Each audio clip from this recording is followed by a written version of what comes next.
The Zero Input Agriculture podcast is a solo passion project built with my ample time and meagre resources. If you would like to support the show, then sign up for a paid subscription to my Zero Input Agriculture blog at Substack. As a reward, you can read all my past posts and listen to the audiobook of Taming the Apocalypse.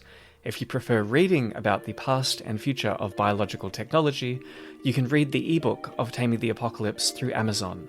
And finally, please rate and review the show on whatever podcast app you use, since it helps other people find me. Or recommend the show directly to anyone who could use some inspiration to become a plant breeder themselves. The minimum human habitat.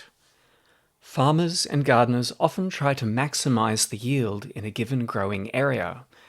You often read exciting accounts of astonishing amounts of food produced in tiny spaces, a focus that is motivated by the massive increase in total human population in the last century, plus the migration of people into crowded cities and suburbs. Humans have some obvious basic requirements for survival, so I thought it might be interesting to do a calculation about what the minimum human habitat could be to put some hard numbers alongside the recurring stories of suburban backyard self-sufficiency. Our most immediate need for survival is oxygen, but I'll skip over this as the human population densities needed to threaten the oxygen content of the atmosphere are comically high. Water is the next most immediate requirement. Humans need about 4 litres of water for drinking per day. In my climate, we get over 1,000 millimetres of rain per year, so in theory an annual drinking supply could be provided by a mere 1.5 square metres of collecting space if every drop was caught and retained. Rainfall averages, though, can hide variability since we don't drink water just once a year, and yearly rainfall varies dramatically in this part of the world. Records show rainfall goes as low as 400 millimetres annually every few decades, so 4 square metres would be a safer amount, coupled with around 2,000 litres of tank storage per person. For domestic uses, people consume about 100 litres of water per day, but this can be reduced to 20 litres with some effort. That would bump up the catcher surface to around 22 square metres and storage to around 5,000 litres per person. This assumes high-quality hard surfaces and storage systems are available though, which in turn usually means industrial inputs. If humans rely on the landscape to capture and hold water so that they have sufficient surface water for consumption, then the area per person increases dramatically. This is especially true if the surface water needs to be of a high enough quality to be consumed without boiling, since crowded human settlements readily contaminate their own water supplies. At a mere 1 billion people, the waterways of the world were already widely polluted with human waste and unfit for drinking without treatment. This means the area per person needed to provide water without industrial inputs is very difficult to calculate, since it depends heavily on local landforms and cultural practices. Food energy is the next most crucial requirement, with humans unable to survive for more than a few weeks without sufficient calories. More common than total starvation is prolonged periods of insufficient food energy, a condition that limits human capacity to work, think, reproduce, and fight off disease. Humans need around 7,500 kilojoules of energy per day, more if they are working strenuously and during reproduction. So let's round that up to 10,000 kilojoules per day. Most of the world's food energy comes from a handful of grains that currently yield around 6,000 kilograms per acre, but before industrialization only yielded about 1,000 kilograms per acre. A human today would need 0.04 acres, or 170 square meters, of industrial grain to provide 1 year's calories, or around 1,000 meters, or a quarter acre, with pre-industrial yields. This is comparable to reports of 1/3 of an acre of high-yielding rice per person in pre-industrial Japan. In practice, a greater area than this was cultivated per person to allow for periodic crop failures and losses during processing and storage. Potatoes produce a more impressive-looking yield, but it is mostly water, so the final energy yield per acre is similar to grains. Tuber crops are more challenging to store as well. Even pre-industrial yields relied on access to suitable quality land and appropriate crop genetics for local conditions. In the last century, that land has mostly been degraded by industrial farming practices, and the landrace genetics has been locked up in commercial seed banks. So keep in mind that the achievability of pre-industrial yields is not straightforward at present. Protein is the next most crucial nutrient.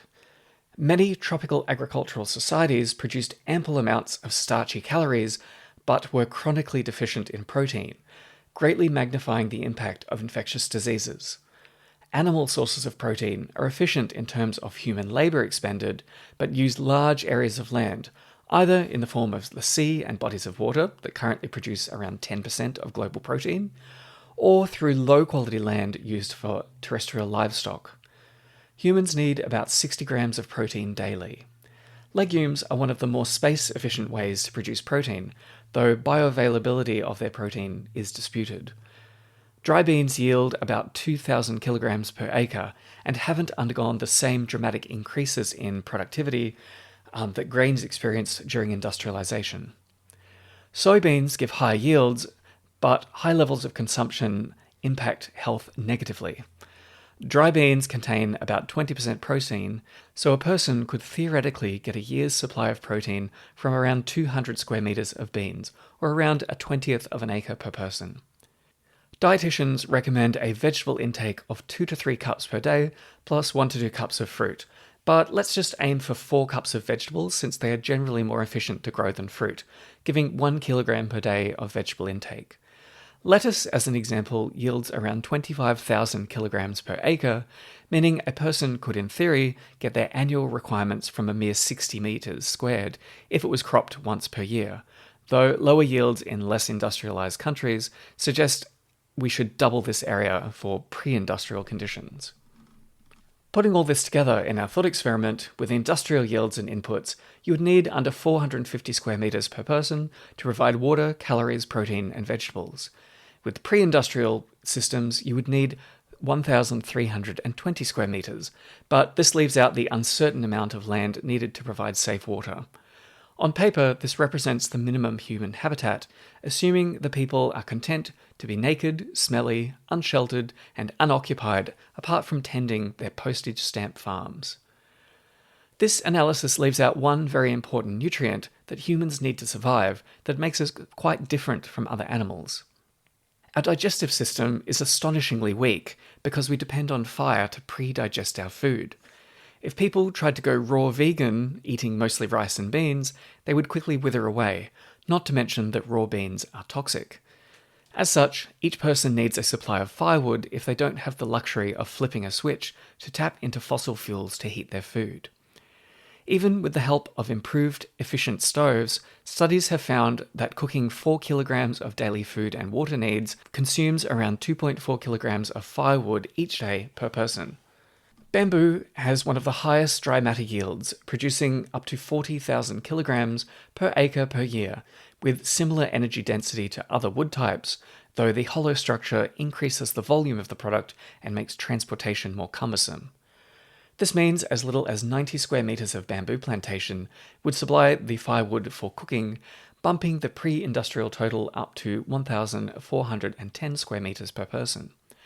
Slower growing timber species in cooler climates will obviously need a considerably larger area of woodlot per person, further magnified by any requirements for home heating.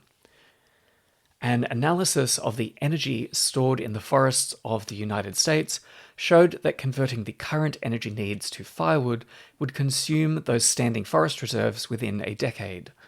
Most of these places were extensively deforested before the Industrial Revolution allowed people to switch to coal as an energy source. Such an analysis also overlooks other key roles of wood, such as building structures and providing heat for manufacturing metal and ceramics. Pre-industrial agriculture relied on inputs from the wider environment into the growing areas, and modern biointensive methods recommend more than half the growing area be devoted to growing biomass crops to maintain soil health. If we accordingly double the amount of land needed per person in our experiment, we arrive at 1/4 acre per person with industrial inputs and closer to 1 acre per person with pre-industrial yields. By comparison, the arable land per capita varies around the world, from as high as 5 acres per person in Australia, though subject to a highly volatile climate, to less than 0.4 acres per person in China, Japan, and New Zealand. Europe is mostly at around 0.6 arable acres per person, and the USA is at 1.6 arable acres per person. Within nations like the USA, the majority of the people live in suburbs at a density of around 0.3 acres per person. This confirms that much of the world cannot support its population without industrial inputs. This also suggests that even with industrial inputs, that suburbia is right on the edge of being able to produce its basic needs, assuming that the land is predominantly allocated for growing food and not under roads and buildings. In short then, suburbia is not sustainable without the ongoing importation of basic needs. What would a theoretical utopia of people living at suburban densities on fertile land look like? We have a living example today, the tiny African country of Rwanda. Here, the population density is around 0.5 acres per person, rivaling the US suburbs in a country mostly composed of subsistence farmers. In Rwanda, the rain is reliable, the temperatures are moderate year-round, and the soil is fertile. The lifting of child mortality burdens in the late 20th century saw the population explode from 3 million people in 1960 to a peak of 7 million in 1990. Rwandan tradition dictated that family farms were divided evenly between surviving children, meaning that farms were cut into smaller and smaller pieces as the population boomed, driving each farming family to the edge of starvation and fueling tensions between neighbours. This tension boiled over in the genocide of the 1990s that saw the population violently reduced to 5 million people by 1995, through massacres and people fleeing the country. This is often explained as being driven by ethnic tensions, but the violence often happened between neighbours of the same tribe who had pre-existing conflicts over land access. A large population of young people without access to land also fueled the militias that carried out the massacres. The population has grown again to 12 million people today, driven by rising inputs of fertilizer and food. Surely there is more to the project of humanity than shoehorning as many human bodies as possible onto the planet. We would do well to move beyond simply maximizing crop yields and instead prioritize resilience and adaptability of the systems that we create. Maximizing yields only shrinks the minimum human habitat. Beyond a certain point, abundance is a noose that we weave around our own necks.